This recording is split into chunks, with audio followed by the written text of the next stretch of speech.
welcome everyone who is with us tonight.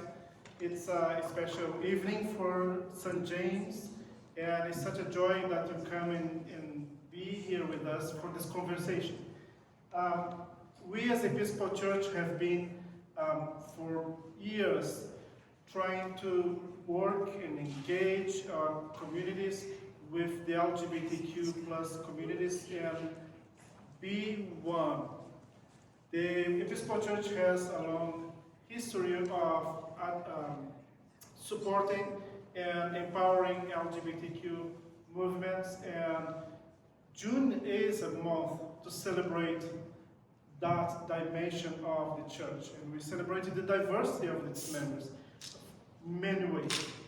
I'm originally from Brazil, so you can hear the accent, and I have an interesting and important story to share, that the Brazilian church recently voted for same-sex blessings, and that happened because the Episcopal Church in the United States opened the discussion much earlier, about 18 years ago, with the election of the first openly gay bishop in the church here in the United States.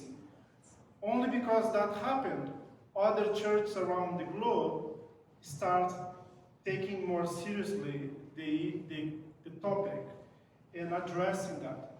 So, small actions and preaching from the pulpit sometimes about what is the justice that God wants in God's world, it makes a global impact. And each one of you has the power of being a prophetic voice on this walk of liberation.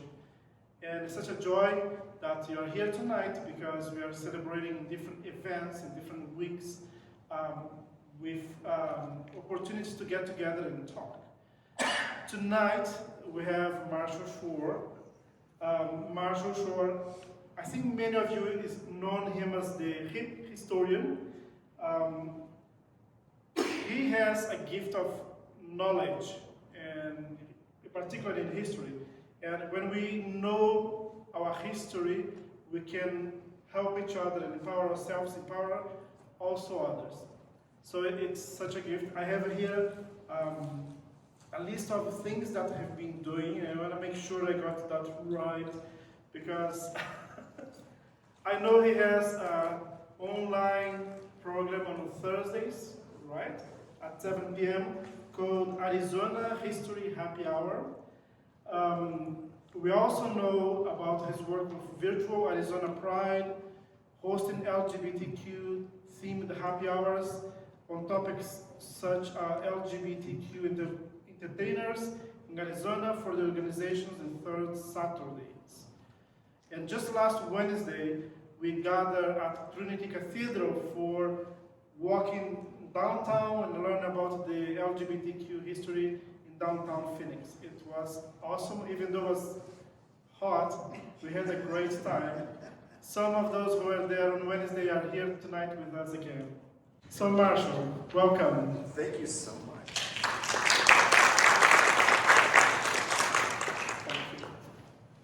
Thank you so much. I loved as I got out of my car, I walk in and there's a progressive pride flag as I walk in the door, and there's a few flamingos, and then you walk in and there's this really great display of stickers and things. So be sure and grab one on the way out. There's all kinds of fun stickers there with rainbows and things like that on them. Turn this on here. All right, so welcome. I am so happy you're here. We're going to get a chance to talk about a wide variety of history. Besides just being the hip historian, which I'll get into kind of what that is, I also am the project manager for the Arizona LGBT plus History Project. And I'll explain as we go on kind of how that formed.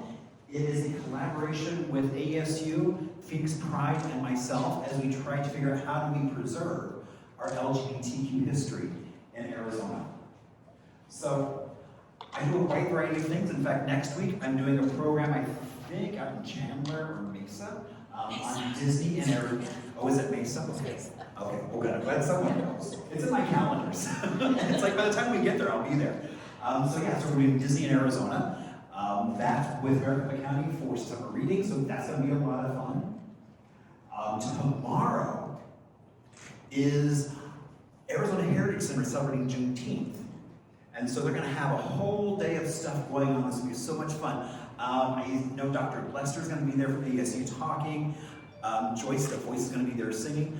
I'm going to be there talking about a gentleman who designed the Viewmaster that so many of us grew up with. He was a Carver High School graduate. Went on to become a fairly important mid-century modern designer. So, and I'm so excited. So I'm going to geek out a moment. So I have a handful of his viewers that he designed. Did you know you can make new Viewmaster reels? So I made a reel that talks about him. So we're going to be able to look about his history through the device that he designed back in 1959. So we talked about that I do Arizona Street Happy Hour every Thursday night. And next week, our guest is Eva Steele. She works for Phoenix Pride as well as a local performer. She is a recent pageant winner. I want to say like Miss Continental Arizona and possibly Miss Continental USA, which I know nothing about that whole pageant industry or thing. So it'll be a very interesting program from her perspective as well. So how did I get here? So by training, I'm a librarian. I came to Arizona about 22 years ago. Started off in Brooklyn at a beautiful Carnegie building and decided through all the snow and slush, it was time to move to someplace sunny. Maybe like some of you decided to leave behind wind. And so my partner Paul and I, so in October this year, we will be celebrating 29 years. And so we decided to load everything we own into a big orange cube, and hello, someplace sunny, that would be Phoenix, Arizona. And promptly moved into a beautiful 1956 ranch. When we moved in, it was oh so many tones of beige. I'm happy to say now it is a simplified two-tone, seafoam, cantaloupe. So, and there's what the kitchen looks like today. Tons of buttercream yellow tile, original electronic, electric oven that still works. I mean, I love my house. It's like a little time capsule. Now, when I got here, the first thing I kept hearing was there was no history here. But I knew that wasn't true because every time I would go somewhere, it was on foot, on bike, in a car, there were so many amazing people, places, and stories. And, you know, as you walk around, it's like, I think, in a lot of ways, that post-war, all those GIs that moved here after the war, they were looking for a new way of life. They came to Arizona and changed it forever. And I think, in so many ways, it was for the better. I always like to give a shout out to the Phoenix New Times, who's named me Best Historian several years in a row, as well as Phoenix Magazine named me the Best Bespectacled Phoenix Celebrity, because I do like my eyewear. So you might remember every year we have a celebration for ourselves right here in Arizona. February 14th, Valentine's Day. We had it first. Then that other holiday came on. But, so back in 2012, someone gave me 15 minutes at the Capitol to talk about anything I wanted to. And I chose to talk about an event that most people know nothing about. It was called Mask of the Yellow Moon. It ran from 1926 through 1955. At its height, it had about 5,000 high school and college students performing, as well as backstage making sure it went off. It was woven through curriculum of so many high schools. You had debate club doing skits. You had multiple marching bands, as well as really huge sets. And so this gentleman, Mr. Diller, his story, so as a kid, him and his friends would go steal a little bit of that set when the show was done, drag it to the cottage where he was staying, and then throughout the rest of the year put on plays through that bit of stolen set. Now, he also was in a situation where he had another male friend come over and spend the night at his house. And you know what? His dad walked in the door. He was then not allowed to live there anymore. So he was working at Encanto Park at the boathouse. And so they let him stay for a while in the boathouse in Encanto Park. And so how many of you have ever been to Encanto Park? So it's known for these lagoons. And in the lagoon, there are these islands. And he said that one of the islands had lots of bamboo growing on it. So him and his friends would go in, and they hacked a little path and a clearing, so that way they could go have beer and radio parties without prying eyes from other folks. He said once he was ready to move out, he burned the island down to the ground. So the Arizona LGBT History Project, as I mentioned, is indeed part of ASU Library with the B.J. Butt Archives, and the organization itself sits under Phoenix Pride. Now, it comes out that there was a bar downtown called the 307 that dates back from the late 30s, closed down about 2000. I take it somebody's been there before. So one of the things I love is, so it got its name because it originally was at 307 Roosevelt. And you can see how language changes, because at one point there was an ad that said not only had fiberglass tablecloths that were fancy, but it was gay and friendly. Now that was before gay took on the gay connotation that it does today, but it was on a circuit of a loop downtown where men would go look for other men for 10, 15 minutes of a good time. And then I loved this ad. This was for a local soda, and it said that if you were feeling fagged out. I'm not quite sure what that even means, but this soda would help that. So if any of you are feeling fagged out, go get yourself a bottle of Rainier soda, and it will stop that. So the 307 was an iconic bar, and it shut its doors in 2000. It was knocked down, I think, about 2015, and we tried to save it. It didn't happen. It was famous for DeGrazia murals. Early in his career, he was looking for a way to drink cheaply.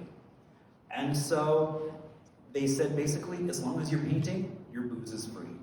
So the place was covered in DeGrazia murals. Sadly, when they tore the building up, they weren't able to save any of them. They tried, and they just crumbled.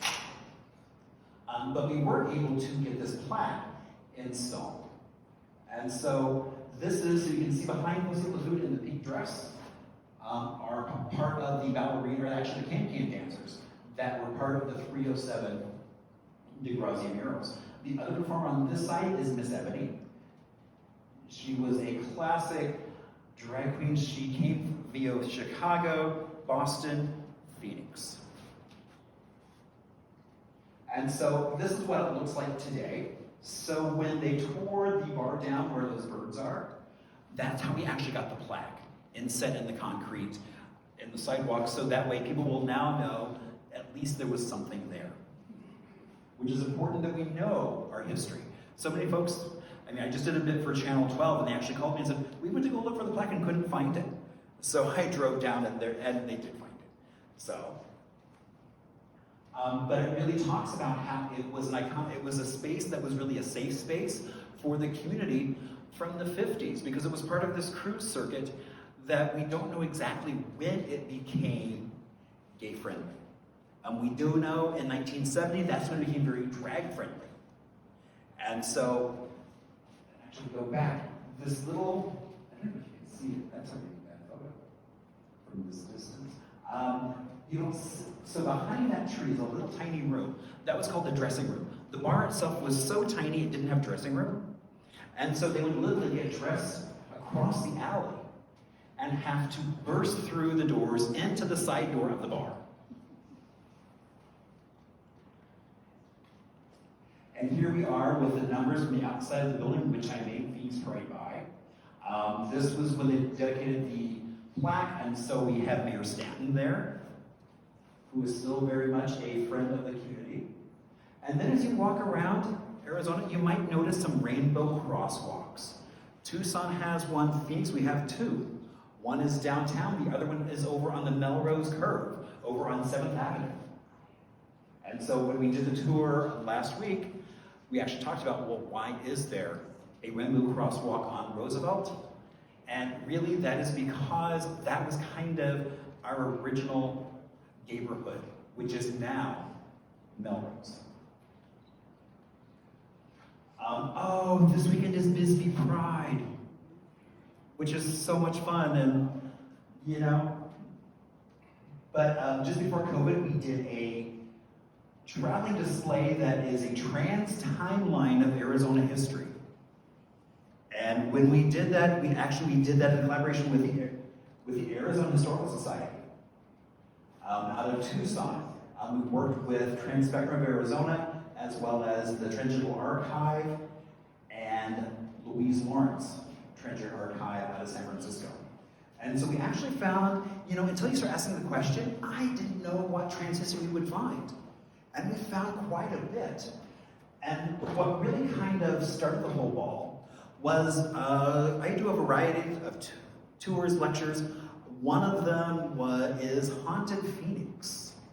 And so I wound up on the board of a local pioneer cemetery, and one of the folks on that board said, look at this name, Nikolai DeRaylen. And so what we know about Nikolai is he passed away here in Arizona in 1906. Now he was a Russian aristocrat who decided he was going to come to the US.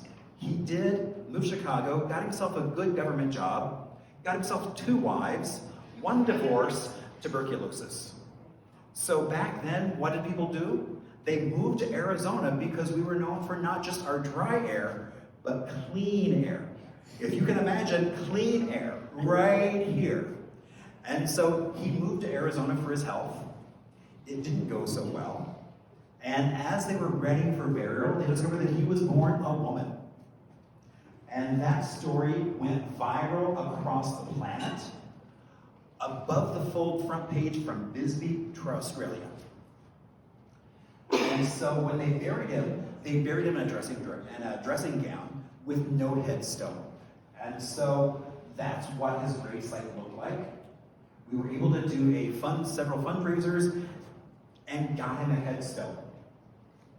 We did a commemorative ceremony for that, and the Arizona Republic did a piece on it. It wound up in USA Today. And there is the headstone. And actually, I'll show you a video about that a little bit later. But here it started going viral across Scottsdale to the point where people were saying, come to our organization and talk about Nikolai DeRaylen. Groups that I would never have expected to. And then I got a phone call from a woman at ASU, Cronkite. She was working on her master's in journalism, getting ready to graduate. And she's like, I just want to follow you around and let's talk about history. So we wound up at Greenwood Cemetery talking about Nikolai. And the next day, the basis said, we showed it on TV. We're up for a student Emmy. And then a few months later, we won the student Emmy. So before we end, I will show you that video that won an Emmy for LGBTQ history right here in Arizona, which I think is pretty dang cool. And through all of this, I then had a gentleman reach out to me who teaches at a Russian-only high school in Boston. And he had been researching Nikolai DeRaylen. And so he sent me a copy of his book that's all in Russian. So if anybody speaks Russian, hello, friend. We were able to get, at the last minute, a picture of the headstone into the book to kind of complete that story. So why do we celebrate Pride in June? Does anyone know? Stonewall. So basically you have this really unassuming bar that was on 14th Street in New York. And it was the type of place where drag queens, cross-dressers, hustlers, kind of the lower echelon of society, that's where they would hang out. But this place was also known because it would get raided. The police would come in, harass the patrons, and one night they did exactly that, and those folks fought back for 3 nights.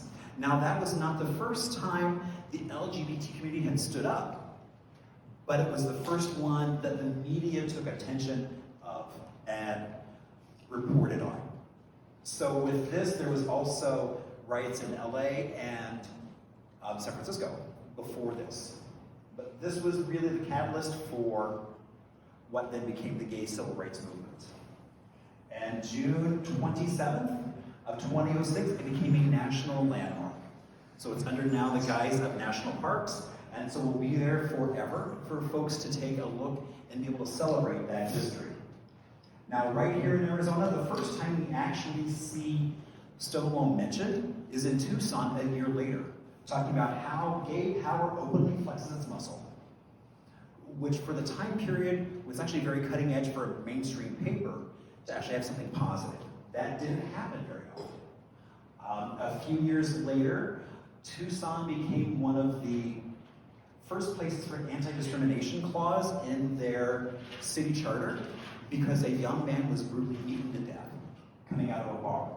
And so they are the first pride in Arizona. They had the first festival, the first parade, and all of that as a commemoration for Richard Hinckley. So, we are everywhere, throughout time, throughout place. And so when you talk about a fairly new term, Two-Spirit, which is really a term for indigenous folks that live beyond just the male-female gender. And in fact, in their communities, they were exalted and really honored for their abilities. So like you would have a Two-Spirit woman who would be granted the ability to name a child, which was very much an honor to have someone who's a Two-Spirit name your child and be involved in your child's life. That has been celebrated since 2019 down at South Mountain. They have been doing a Two-Spirit powwow. So they didn't do it calendar always. So this year they haven't done it, so hopefully they'll be able to do it next year. Now, same-sex marriage, equality marriage. Now, we all know it's now legal throughout the country. And this is the New Times cover for when that was announced. The official tweet went out October 17th of 2014. But back in 2013, the town of Bisbee was doing civil unions before they were even legal to do here in Arizona. They were doing it first. But if you look a little earlier than that, back in 1975, two men walked in to the county courthouse and got a marriage license because there was no law against it. Well, you can imagine how thrilled people were with that. And so immediately there was an emergency bill. House Bill 2024 went into discussion that was banning and voiding any marriage of persons of the same sex. There were several organizations that were fighting against it, lobbying against it. There was one group that basically did hunger strikes down at the Capitol to make it more visible. Now, the beautiful thing was, it did not pass that House bill. There actually was not a law against same-sex marriage here in Arizona until '96. The couple that got married, sadly, we don't know anything very much about them. I think I may have found someone whose mother went to the wedding. So hopefully, I'm hoping we can find some photos of that. When we talk about the mainstream press, so many times they would edit things out. There were two women up in Cave Creek at a machine shop. They were long-term lovers. If you read the article in the paper, all you would think is they were business partners. A friend brought this to me and said, my mom was really good friends with this couple. And I couldn't find it, so luckily he was able to find this news clipping. And so when we talk about Stonewall, we talked about the fact that there were riots in New York, LA, San Francisco. For those folks that were going into bars harassing clientele, that wasn't just happening in those big cities. It was happening right here in Arizona. In fact, back in '64, there was a place just south of Roosevelt where 23 people were arrested, put in jail, put on trial, I've actually got a friend who was involved in this altercation. He had just graduated ASU with a degree in teaching. Guess what he could never use? So many of these folks, it's like once their name hit the paper, they lost family, they lost jobs, they lost friends, they lost everything. So our oral history, so basically our history is really oral history. It doesn't really start being for the community, by the community, until the mid-70s, when you have in Tucson, the Observer. The first here in the Valley was Pride of Phoenix, followed by Sunday's Child, which was done by B.J. Budd, who was a pioneer lesbian for the time period. Without her, we would not have had those early Pride events. You know, BJ, when they started doing Pride events, there was like a box that was done in tape. If you were in the box, you would not get your photo taken. So people were afraid of even getting their photo taken, being outed, and losing their jobs. BJ was a computer programmer back in the 70s. Her skill was highly valued, so she didn't care what her employers thought about it. And so because of her, we now have, that's why the archive at ASU is named after her. We did a bar owner panel and came up with a list of about 124 bars. We think that's about 40 to 50 off. It's probably more than that. The first bar, so the first bar we know of in Arizona, early 40s, Central and Southern. It was a lesbian bar. Kate's Happy Landing Buffet. Kate Elledge, who was from Safford, and her girlfriend, Violet Brand. Now, Violet's husband was killed in the war. The insurance money was then used to open the bar.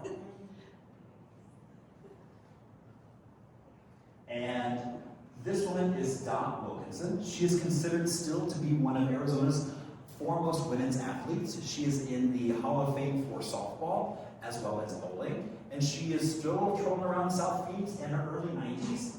She was a part of the Ramblers, that famous softball leagues that were downtown, all throughout the city. If you've ever seen League of Your Own, there's a character named Dot, Gina Davis. Supposedly, the name is an homage to Dot Wilkinson. And there is Dot a few years ago, still living not far from where she grew up in South Phoenix.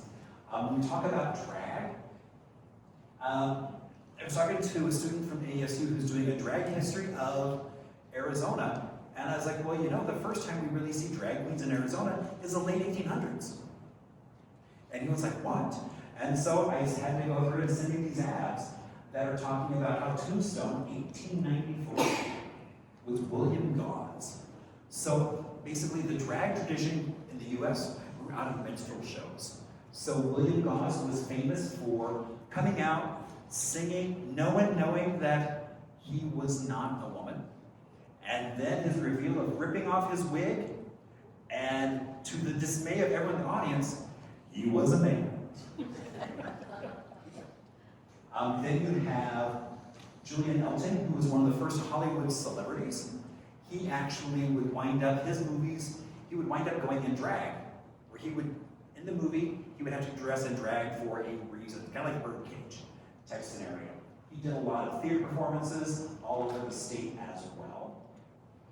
And then Ray Urban, Kate Elledge was actually a musician for Ray Urban, who was a drag queen that traveled the country, had albums, and this was the day when drag queens didn't lip sync. They used their real voice. So he would just talk about his day. And it's pretty amazing just to listen to his albums. And he performed all over the state, but he went and spent a lot of time at Kate's Happy Landing. Then we have a variety of, so what I think is interesting is people are going out being entertained by drag queens, people wearing women's clothing. What would happen if you were caught on the street doing that same thing? It could be very different. I mean, here we have 1921, Pedro Waro. From two different papers, we have arrested female impersonator. The other one says, Globe has a freak. I'm kind of surprised Globe has only one. I would have thought they had a lot more than that. But as you can see, kind of the bias. Then in 1948, there was a law passed where you could not have female impersonators mixing with pickpockets, mafia, because they were all considered to be this lower echelon of society. Lalo Guerrero, who is the godfather of Chicano music, actually his son, they just opened up the Cheech Marin Museum in LA for Hispanic art. And so his son, Dan, was there. So Dan grew up in Tucson. They then wound up moving to LA, but Dan has a self-done musical as well as he now created a movie out of that called Gaytino, talking about growing up as a young gay Latino between Tucson and LA.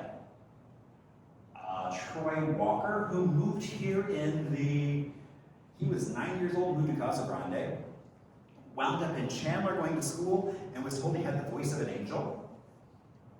So he went into the military as a singer. He then wound up recording 2 albums. The one was Success. The next one had him doing a cover of a song called Happiness. It's a thing called Joe. The record label said, "Oh, you're talking about your love for another man." It's like, yeah. He's like, "Well, can you change that? Can you pull that song?" He's like, "It's an album. I can't." And so his career kind of halted there in terms of becoming a recording star, but he came to Toast of Hollywood. I was able to sit down with him a couple months ago for about 2 hours. And so that was pretty amazing. We also are home to, we had Elvis herself, the first female impersonator sanctioned by Graceland for Elvis. And so she traveled the globe. We also have, there is a drag queen movie called Vegas in Space. And that is from my friend Bradley, who lives here in town. When we talk about drag kings, I mean, Elvis Herselvis is very much a pioneer drag king, but we have folks like Eddie Broadway, who is Mr. Trans USA 2020, Mr. Gay USA Male Religious 2017, and going on and winning more and more awards, as well as we have Gio Johnson. Does anyone know who this delightful redhead is? Yeah. Rusty Warren. Does anyone know that name? Yes. See, okay. And I see you, and by the smile on your face. So Rusty, I first met in a thrift store. I found this album, Songs for Sinners, recorded live in the Palm Room in Phoenix, Arizona. So I bought it, ran home, and up in the corner, there was a little button that said, "Contact me." So I did. We became good friends. She had 50 albums to her credit. She was a classically trained pianist from the East Coast who moved here to work at a little tiny piano bar. She has 50 albums to her credit. Several of those have gone gold. Her hit song in the early 60s was called "Knockers Up." Her humor was very pro-female because she was very much a lesbian. And it was such a delight to get a chance to hang out with Rusty. And a few years ago, I was able to help with her archives. They were looking for the original sheet music for Knockers Up because the Library of Congress calls her the birth mother of the sexual revolution for stuff she was doing right here because it was so early in that movement, and she was going around the country. She would go into bars, and the owners would be like, "Oh God, here's this broad, what's she gonna do?" But they would open the curtains and see all these wives come to see Rusty, but they brought their husbands, and the husbands drank. So Rusty was always welcome in those bars. She passed away recently at the age of 91. So now my big mantra is we need a bust of Rusty Warren somewhere in this city to continue her story and let folks know that the birth mother of this revolution was doing her stuff right here. She also, I love this. So this is from the queermusicheritage.com. Oh my gosh, what a fun site. And so I learned about the Phono Fools. And so they were pantomime artists, meaning they lip synced. It was before lip sync was even a term. And so they did a lot of Rusty's music. And so she was able to get them a gig down in Scottsdale at a bar hotel that no longer exists. I know, exactly. It's like, and nobody seems to know anything about the Outpost Hotel at the Interlude Cocktails. Sounds inviting. Oh my gosh, I'm actually going to see my friend Greg later this evening, but Steve Schemmel had Theater for Gays, which later became the Janus Theater Troupe, which was our first LGBTQ theater troupe. Now, they were theater for gays. They were using a church space to rehearse in until it came time to pay the bill, and they handed them a check that said Theater for Gays. The church was like, we can't take that because it has the word gay on it. But you know what was really cool? So Helen K. Mason from the Black Theater Group said, boys, you know, they're giving you, harassing you, come on over here, use our space. So for the longest time, actually, the Black Theater Troupe helped Janus Theater Troupe to the point where they had 35 productions over 8 years and doing all kinds of amazing things. The Allman House, has anyone ever been to the Allman House? It's a space in downtown Phoenix that, like you said, B1, what I love is the name, All One. For the last 30 years, they've been doing some very progressive art things. Kim and Dana are amazing. If you get a chance to go see anything there, either art or some of the shows they put on, go to it. Down in Tucson, there is Invisible Theater, and that is Susan Clausen and her partner Bella. They have had a theater down there for 50 years. The Radical Fairies. So the Radical Fairies, okay, has anyone ever heard of Harry Hay? So Harry Hay was a really early gay activist. He was one of the founders of the Mattachine Society, which was one of the first LGBTQ civil rights organizations that was lobbying back in the 50s. And so he went on to help co-found a group called the Radical Fairies. And their first organized meeting was in an ashram out near Benson. And it actually just sold. I was just trying to get up there before it sold so I could get a tour of it. But that didn't happen. There was an iconic, what used to be a Dairy Queen out in Scottsdale with this really cool peak on it. The peak has been saved and is now part of a restaurant, I think, further north up on Shea. But it was designed by this man, James Salter. And James Salter was an architect with Haber, actually a designer with Haber Nunn. He went on to do things like the Kon-Tiki. And when you talk about theaters in Arizona, anyone who's been here for a while, the Cine Capri. People get misty-eyed over the Cine Capri, whether it was seeing Star Wars there or any number of other movies. And so James Salter was an outlandish, for the time period in the 60s, gay man. He would show up to work in his little 2-seater convertible, not wearing any socks. What a rebel he was. Haber knew that he was their most talented designer.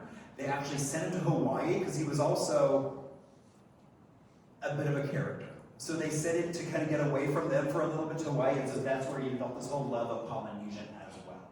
And then let's fast forward a little bit. So, this gentleman, Andy Warhol. Has anyone ever seen an Andy Warhol movie? So, you know, they kind of ramble on, not a lot going on, but he at one point was here in Arizona at ASU with his entourage, and they said, we're not leaving until you promise we can come back and make a movie. And they did. And that movie wound up being called Lonesome Cowboys. Originally, it was supposed to be Romeo and Juliet kind of set in the Southwest. Well, it was filmed at Old Tucson Studios, which was open to the public at that point. And Andy Warhol's movies tended to turn rather blue, rather quickly. And so it's open for tours, and suddenly you have naked or full naked folks now wrestling with each other as families are walking by. They were quickly kicked out of Old Tucson. Oh, Miss Millie. I adore this woman. Miss Millie is actually, when we talked earlier about Miss Ebony, this is Miss Ebony's sister, Miss Millie.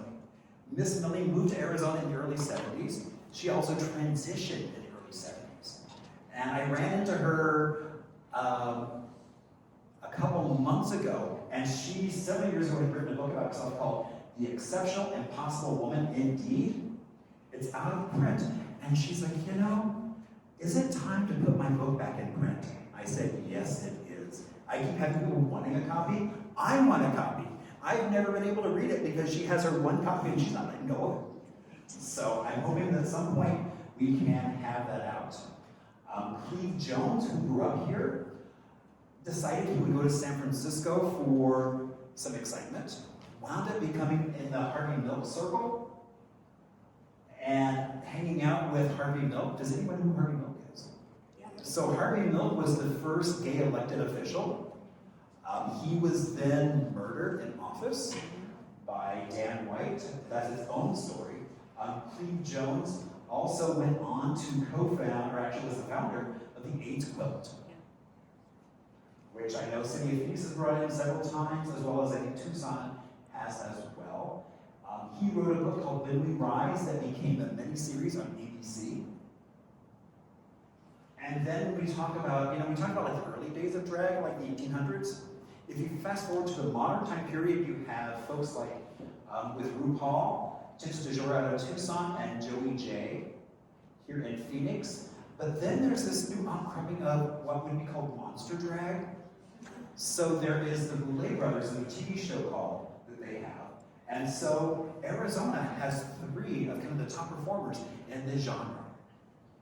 And so they're kind of interesting to see. They're really kind of, I really like them because they're always kind of pushing at boundaries and sometimes make me feel uncomfortable, which I don't mind at all. And then there's a group, Free Mom Hugs, which I know they're down in Disney right now, giving away so many hugs. And then the last thing I want to leave with is, so the trans flag was designed right here in Phoenix. Back in 1999, Monica Helms, she is a retired military veteran, and she created the trans flag, and that original flag that she created is now sitting in the Smithsonian. It flew in the Pride Parade here in Phoenix in 2000. Pride brought her back to be a Grand Marshal for the 20th anniversary, and then she also has released a book talking about her military activism and that she is indeed more than just a flag. So are there any questions, comments, stories you'd like to add?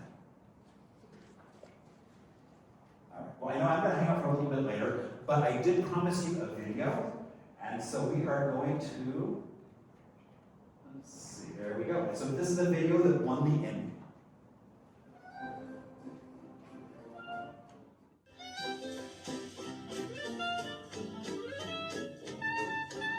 Imagine the way Arizona looked in the early 1900s.